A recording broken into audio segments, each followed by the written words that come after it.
Room number 2011। 2019 সালে বুয়েট শিক্ষার্থী আবরারকে পৈশাচিকভাবে হত্যা করা এই রুম নম্বরটি নিশ্চয়ই দাগ কেটে আছে সবার মনে। ঘটনার ঠিক 5 বছর পর বগুড়ার মধুবন সিনেপ্লেক্সে 40 মিনিটের জন্য 345 জন দর্শকের সবাই যেন সেই কালের সাক্ষী হয়ে রইলেন।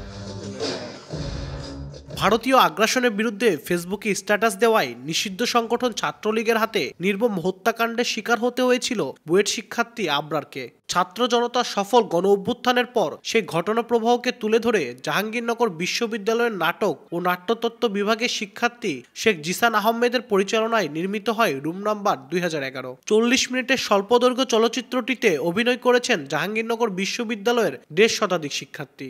শুক্রবার প্রথম জেলা হিসেবে বগুড়ার মধুবন সিনেপ্লেক্সে প্রদর্শিত হয় চলচ্চিত্রটি। প্রথম দিনেই শিক্ষার্থী, শিক্ষক ও শিল্প সংস্কৃতি সংগঠনের ব্যক্তিদের ভিড় ছিল চোখে পড়ার মতো। আগামী 4 ও 5 জানুয়ারিতেও এই প্রেক্ষাগৃহে চলচ্চিত্রটির প্রদর্শনী হবে। প্রথমে জাহাঙ্গীরনগরে এটা উদ্বোধন হয়, পরবর্তীতে ক্যালিফোর্নিয়াতে এটার শো প্রদর্শন করা হয়। জেলা শহর হিসাবে বগুড়া থেকে ওদের প্রথম যাত্রা মধুবন সিনে কমপ্লেক্সে।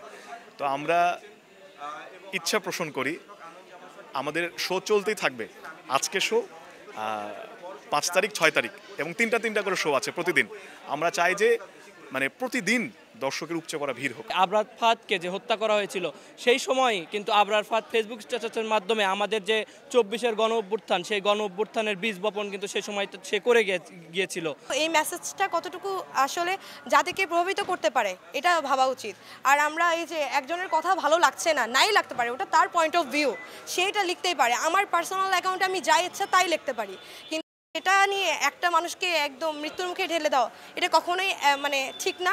আমি এর নিন্দা জানাই। চলচ্চিত্রের পরিচালক জানান, রুম নম্বর 2011 প্রথম স্বল্পদৈর্ঘ্য চলচ্চিত্র হিসেবে প্রেক্ষাগৃহে এসেছে। আমরা আমাদের কাজের মাধ্যমে সবসময় মেসেজ দেওয়ার চেষ্টা করি। আপনারা জানেন যে এর আগে যে আমরা রিমেকগুলো করেছি সেগুলো ছিল স্বল্প 5 থেকে 10 মিনিটের এবং এগুলোতে শতাধিক শিক্ষার্থী ছিল।